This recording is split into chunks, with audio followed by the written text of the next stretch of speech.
Alors pourquoi ce choix est crucial pour votre projet? Un mauvais choix de connectivité peut avoir des conséquences vraiment désastreuses sur le produit-service. Donc ça va se traduire soit par une augmentation du Total Cost of Ownership, le TCO, qui représente l'ensemble des coûts sur la durée de vie de votre produit, donc des coûts de production, des coûts d'exploitation, des coûts de recyclage, des coûts d'intervention, des coûts de SAV. Un mauvais choix de connectivité peut se traduire par des coûts importants. Encore une fois, c'est toujours un trade-off à faire, c'est toujours des choix à faire pour équilibrer l'ensemble de ces coûts et arriver à un TCO qui, au final, est le plus faible possible. Le jeu n'est pas d'optimiser le coût unitaire, mais vraiment le coût de possession. C'est ça qui est important. Donc, s'il y a des notions qui ne sont pas claires, n'hésitez pas à poser vos questions, on y répondra. N'hésitez pas à nous interrompre s'il y a du vocabulaire qui n'est pas clair ou des notions que vous souhaitez explorer. Ça peut aussi se traduire par une impossibilité de certains use cases.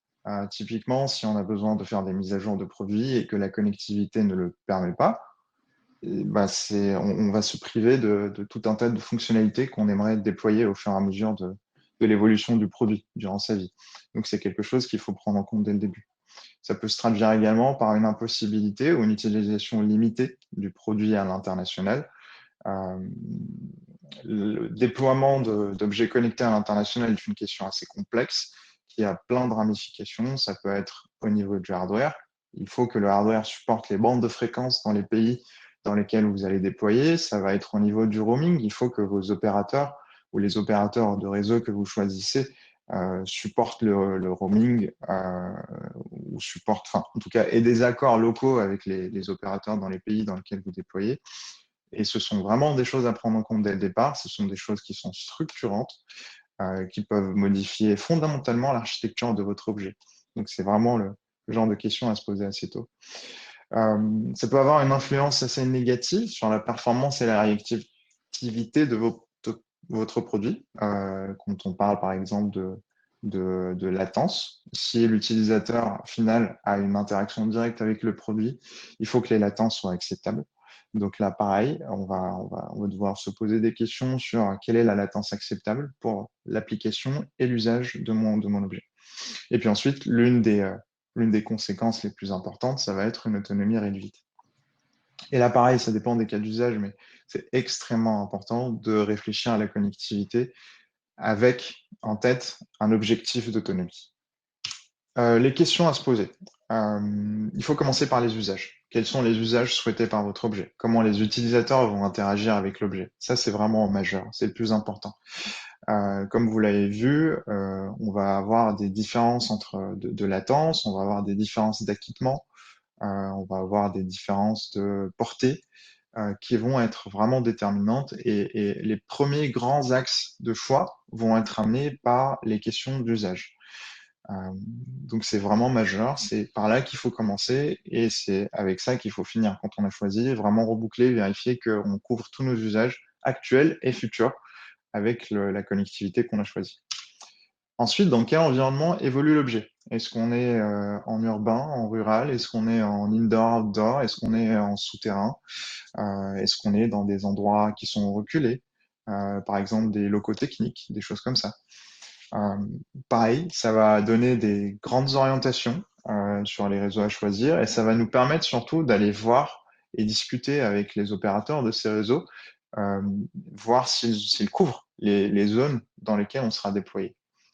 Question hyper importante et majeure.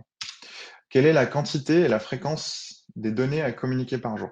Donc, comme on l'a vu, les réseaux ne permettent pas du tout de remonter les mêmes quantités de données. Il y en a qui sont plus adaptés à des petites données, il y en a qui sont plus adaptés à des grosses quantités de données.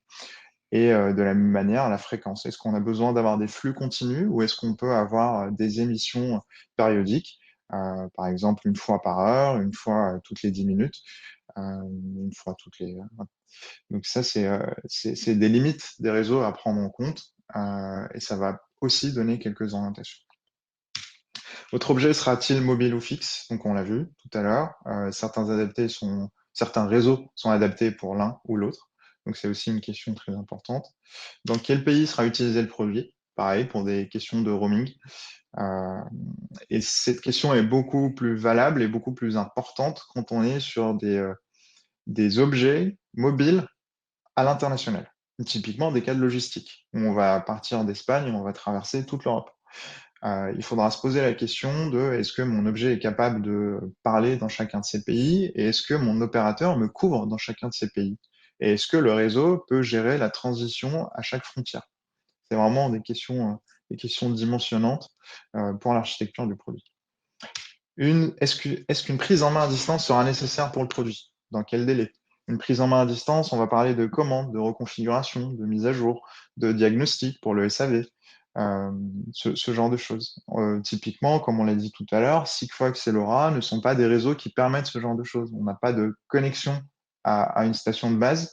On est plutôt sur un envoi de message, on s'éteint. Donc la prise en main à distance est beaucoup plus complexe. Elle est possible, mais beaucoup plus complexe.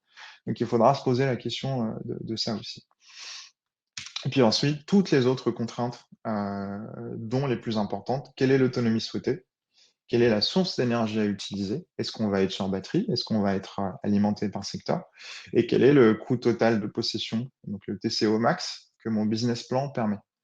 Encore une fois, c'est des services et des produits euh, qui, qui, qui, euh, qui vont s'intégrer dans le reste de votre écosystème. Donc, il faut prendre en compte le TCO, les coûts d'opération, les coûts de SAV, les coûts d'intervention, etc.